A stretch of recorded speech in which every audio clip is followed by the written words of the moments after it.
اپنے جلسے اپنی کیمپین کی بنیاد بنا کر، لیکن ان کے پیچھے فورس تھی بھٹو کی اور بدترین شکست سے دوچار کیا انہوں نے، اور اپنے ایک جلسے میں بڑی دلچسپ بات کی کہ آپ ذرا تصور کیجئے کہ یہ اعلیٰ ارائین خاندان کا چشم و چراغ ہیں، کیا یہ کسی غریب راجپوت کے ساتھ رشتہ داری کریں گے؟ میں آج بھی کہتا ہوں کہ اگر آپ اس کا توڑ چاہتے ہیں تو آپ پاکستان میں ایک تو انتخابات تسلسل کے ساتھ کروائیں، اور یہ جو مقامی انتخابات ہیں، جو بلدیاتی انتخابات یا مقامی حکومت کرنا چاہتے ہیں، ان کو بھی جماعتی بنیادوں پہ کرائیں تاکہ جماعتیں مضبوط ہوں، افراد مضبوط نہ ہو، برادریاں مضبوط نہ ہو۔ نہیں جی، توڑنا ہے اس شہر کو، اس جمود کو توڑنا ہے ہم نے، اور اسی مقصد کے لیے آج ہم اس کے تحت بیٹھے ہوئے ہیں۔ میں کہا جی نپولین جٹ ہوں گا، ایفل ٹاور دی جگہ مجھاں بنی ہونی سی، وہ تو پیراں جی گویا پھسیا ہونا سی۔ یہ کیا فضول باتیں شروع کر دی تم؟ گوبر سر، گوبر۔ مجھے پتہ ہے گوبر کہہ رہا ہوں۔ حکیم صاحب 10 انج رہے نا جی میں آم کو پولا کری دا۔ کلنٹن اگر راجپوت ہوں تو کی ہونا سی بھائی؟ انہوں نے غیرت کہا کہ اپنی بڈی دی تون لا دینی سی۔ یہ کیا فضول بات ہے؟ آج ہی پھر انجی غصہ آندا راجپوتاں نوں اور کی کرنا نہیں پتہ لگدا کی کرنا ہے۔ راجپوت ایڈے کوڑ سی جناب، لیلا زور نہ بولدا سی، تلوار مار کے وہ تو کر دیندے ہوندے سی۔ بعد کہنا اب ٹھیک رہے ہو؟ گئے وقتوں کی بات۔ وہ جی پھر لیلا ویلڈ کراؤندے ہوندے سن، کہتے کولوں بھلا چودھری شہزاد صاحب ویلڈر ہوندے سی، لیلیاں دیاں لائناں لگی ہوندے سی، کئی باری انہاں کو غلطی ہوئی اگوں منہ لیلے دا تے پچھوں بکری جوڑ دیندے ہوندے سی، لیلے دے اگے مچھاں ہوندیاں پچھوں دودھ دینا انہیں۔ خواتین حضرات، we'll take a break, stay with us. Welcome back. خواتین حضرات، بریک سے پہلے ہم بات کر رہے تھے برادریزم اور جمہوریت پر، اس کے مضر اثرات سے متعلق، ہم اسی کو کنٹینیو کریں گے۔ جی بنیادی بات یہ ہے کہ یہاں پاکستان میں کنفیوژن یہ ہے کہ لوگوں کے اندر ریاست اور حکومت کا کوئی فرق نہیں ہے، اور اس کی بڑی وجہ یہ ہے کہ یہاں ریاست بہت بالادست ہو گئی ہے، اور جب ہم حکومت کی بات کرتے ہیں تو لگتا ہے یہی حکومت ہے۔ تو اس کی کنفیوژن یہ ہے کہ یہاں ریاستی ادارے اگر اپنے حدود کے اندر رہ کے کام کریں، حکومت اپنی حدود میں رہ کے کام کرے، تو لوگوں کے اندر ڈیفرینشیٹ کرنا آسان ہو جائے گا کہ ریاست یہ ہے، اس کا یہ کام ہے، اور حکومت یہ ہے اور اس کا یہ کام ہے۔ ایک بڑی دلچسپ بات، ایک کیپٹن صاحب ہیں، ریٹائرڈ کیپٹن پاکستان نیوی میں، ان کی کتاب میری نظر سے گزری پہلا پتھر، اس میں بڑی خوبصورت انہوں نے بات بڑی اچھے انداز میں سمو دی۔ کہتے ہیں کہ پاکستان کے ساتھ پہلی دشمنی اس شخص نے کی جس نے ریاست اور حکومت کو آپس میں گڑبڑ کر دیا ہے، یعنی دونوں ریاست اور حکومت ایک دوسرے کے متبادل کے طور پہ استعمال ہو سکتے ہیں، ایسا نہیں ہے۔ These are two different entities، ریاست اور ہے اور حکومت اور ہے۔ مجھے یہ بتائیے کہ اگر آپ کے ذہن میں کوئی آتے ہیں کوئی خاص کوئی عناصر، خاص شخصیات ہماری سیاست کی جو شعوری یا لاشعوری طور پر برادریزم کو بہت پروموٹ کرتے رہے ہوں، ان میں سے؟ اب آپ دیکھیے پنجاب میں چودھریوں کی سیاست، چودھریوں نے بہت پروموٹ کیا۔ آپ دیکھیے کیا کہتے ہیں آپ؟ بالکل پروموٹ کیا ہے وہ تو دیکھیے، جہاں آپ یہ یا دیکھیے کہ نواز شریف صاحب کی جو ایک بڑی طاقت تھی، ان کی ایک طاقت چودھری شجاعت حسین بھی تھے، اور چودھری شجاعت حسین کے بارے میں کہا جاتا ہے کہ وہ جو دیہاتوں کے اندر جوڑ توڑ کی سیاست ہوتی تھی، جو برادری کی سیاست ہوتی تھی، ان پہ کافی دسترس ان کو حاصل ہے، ماسٹر ہیں اس کے۔ اس لیے اسی طرح سے نواز شریف صاحب نے بھی اربن بیس میں رہتے ہوئے اپنی برادری کی پولیٹکس بھی کی، ایک سطح کے کشمیری برادری کی بالکل کی ہے۔ اسی طریقے سے اور برادریاں تھیں، میاں اظہر صاحب جو ہیں وہ ایک خاص، جس وقت وہ مسلم لیگ کے صدر بنے تو آپ نے دیکھا کہ ارائیں پولیٹکس کا زیادہ ڈومینیشن ہوئی۔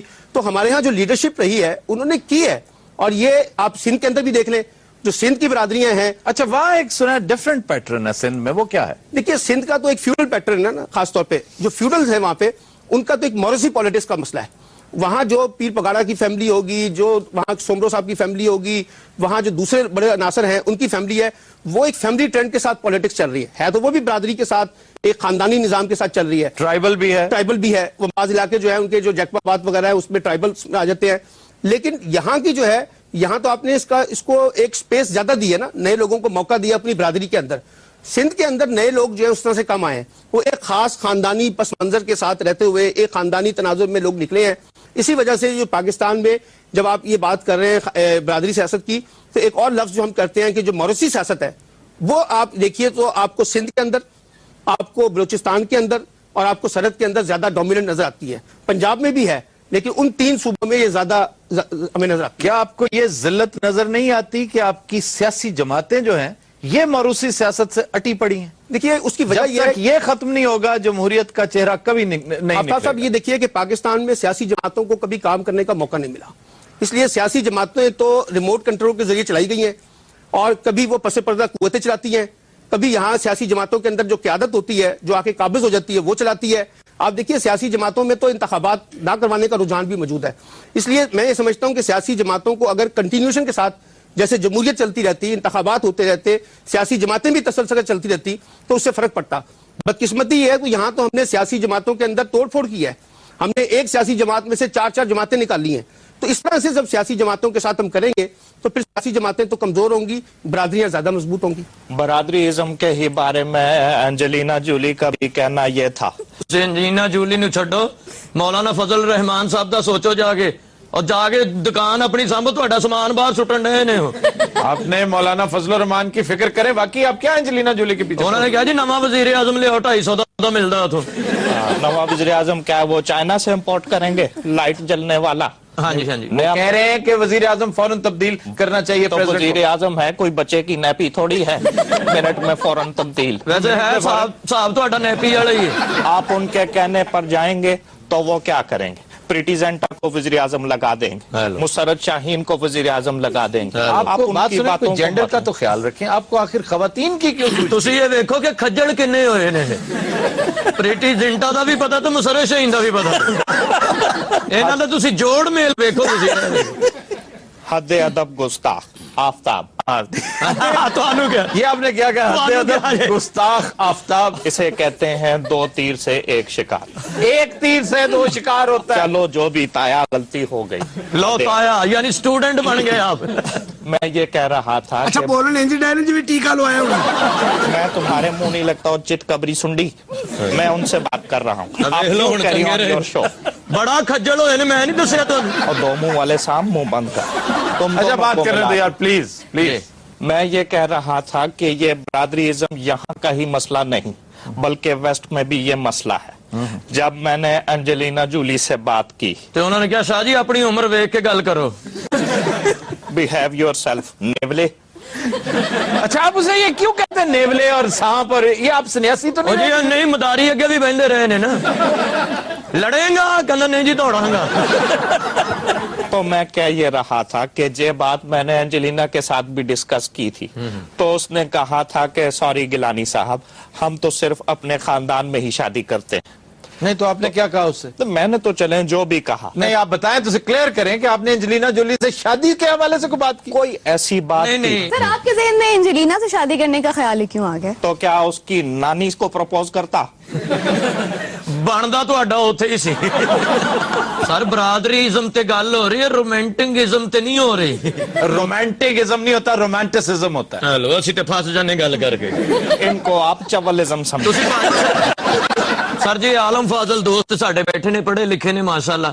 گل انہاں دی بھی ٹھیک ہے, لیکن دور وہی چنگا سی جی. یار برادری ازم دا رولا ہی نہیں سی ہوندا سی. پتہ ہی نہیں سی ہوندا. کلا ہی تے بندہ ہوندا سی, برادری کی ہونی. جنگل ہوندا سی تے کسے نے پوچھنا کون, اسی باندر ہونے ہیں جی. نہیں پھر بھی تسی کون, اسی خاندانی رچ. شاہ جی نے اپنے کمرے چ مٹی رکھی ہوندی سی. کمرہ کیا؟ ادو کھڈا جہا بنایا ہوندا سی, جویں اسی ہن ککڑ نہیں رکھی دے. جی جنگل چ شاہ جی نو رکھیا سی انہوں نے. نہیں تو اس میں مٹی کیوں رکھی تھی؟ مٹھی سون واسطے اکھ چ پا کے تے سو جانا آرام نال. پھر تو آگے میں سچا رواں بھی, میں جان کے نہیں ستا, مٹی پئی تے میں ستا. آنکھ صاف ہو نہیں سویرے اٹھدی. ہاں پھر شیر انہاں لئی چاہ لے کے آوندا ہوندا سی. کون؟ شیر حد ہو گئی. جنگل چ دا ہوٹل ہوندا سی. ہوٹل دا نام سی پنجا ٹی سٹال. ہاں جی اوتے بگلے نوکری کردے ہندے, شاہ جی کو کپ دھوندے ہوندے سن. کہنا ویکھ لو تہاڈی نوکری کرے ایک لت تے کھلو گے. ادو سر جی سارے رلے ملے ہوندے سی, برادری ازم ہوندا ہی نہیں سی ادو. نہیں ادو ریچ سر چکدا سی. وہ تے جدوں کدی ٹون نو نہ ہوندے, تن کدوں ہوندا سی؟ جدوں شاہ جی دی سالگرہ ہوندی سی. پھر شاہ جی سیر کردے ہوندے سی جی جنگل چ. اچھا پھر انہاں نے سالم زیبرا کراونا, یہ کیا مطلب؟ یعنی کہ ہور سواری کوئی نہیں بہنی, کلے نے جانا. تے وچ پٹرول پوانا زیبرے چ, اگوں پھر اشارہ توڑ دینا شاہ جی نے. شاہ جی نو پھر اگے سارجنٹ نے روک لینا. سارجنٹ کہاں سے آ گیا؟ الو نے پینٹ پائی ہوندی سی. الو نے کہنا شاہ جی زیبرے تو تھلے آ جاؤ, شیشے چڑھا دو تے ڈگی کھولو, چیک کراؤ مینوں. انہیں شاہ جی نے کہنا بھی ویکھ میں جنگل دا کلا شاہ, میرے نال نہ بگاڑ. کہ نہیں شاہ جی قانون اکو جہا, تہاڈی مہربانی تھلے آؤ, لائسنس بخاؤ لائسنس. شاہ جی نے پھر اٹ کڈ کے بخاونی اینی کہ ਲਾਇਸੈਂਸ ਉਦੋਂ ਉਹੀ ਹੁੰਦੇ ਨਾ, ਉੱਤੇ ਸ਼ਾਹ ਜੀ ਨੇ ਹੱਥ ਨਾਲ ਆਪਣੀ ਫੋਟੋ ਬਣਾਈ ਹੁੰਦੀ ਸੀ। ਜਿੱਥੋਂ ਪੂਰੀ ਹੋਣੀ ਕਹਿਣਾ ਟੋਕਨ ਨਹੀਂ ਪੂਰੇ। ਅੱਛਾ ਜੀ, ਫੇਰ ਵਾਪਸੀ ਤੇ ਆਣਾ ਨਾ ਤੇ ਜ਼ੈਬਰਾ ਪੈਂਚਰ ਹੋ ਜਾਣਾ। ਸ਼ਾਹ ਜੀ ਨੇ ਫਿਰ ਪੰਪ ਰੱਖਿਆ ਹੁੰਦਾ ਸੀ ਨਾਲ, ਜਿਵੇਂ ਮਿਰਜ਼ਾ ਤੀਰ ਨਹੀਂ ਸੀ ਟੰਗਦਾ ਇੱਥੇ, ਇੰਜ ਸ਼ਾਹ ਜੀ ਨੇ ਪੰਪ ਟੰਗਿਆ ਹੁੰਦਾ ਸੀ। ਉਹ ਕੱਢ ਕੇ ਨਾ ਇੱਥੋਂ ਤੇ ਜ਼ੈਬਰੇ 'ਚ ਹਵਾ ਭਰਨੀ, ਫਿਰ ਜ਼ੈਬਰੇ ਨੇ ਕਹਿਣਾ ਸ਼ਾਹ ਜੀ ਚਾਰਾਂ 'ਚ 30-30 ਕਰ ਦਿਓ। ਫਿਰ ਸ਼ਾਹ ਜੀ ਨੇ ਇੰਜ ਲੱਭ ਲਾ ਕੇ ਵੇਖਣਾ ਕਿ ਵਾਲ ਲੀਕ ਤੇ ਨਹੀਂ, ਤੇ ਜ਼ੈਬਰੇ ਨੇ ਖੁਸ਼ ਹੋ ਕੇ ਸ਼ਾਹ ਜੀ ਨੂੰ 30 ਰੁਪਏ ਦੇਣੇ ਆ। ਤੇ ਸ਼ਾਹ ਜੀ ਨੇ ਅੱਗੇ ਪੁੱਛਣਾ ਵੈਪਰ ਮਾਰਨਾ ਜੀ, ਜ਼ੈਬਰੇ ਨੇ ਕਹਿਣਾ ਆਹੋ ਸ਼ੀਸ਼ਾ ਤਾਂ ਹੁੰਦਾ ਨਹੀਂ, ਫਿਰ ਲੱਕ 'ਚ ਮਾਰਨਾ ਇਹਨਾਂ ਨੇ। ਵੈਪਰ ਮਾਰੇ ਤੇ ਟੁਰ ਪਏ।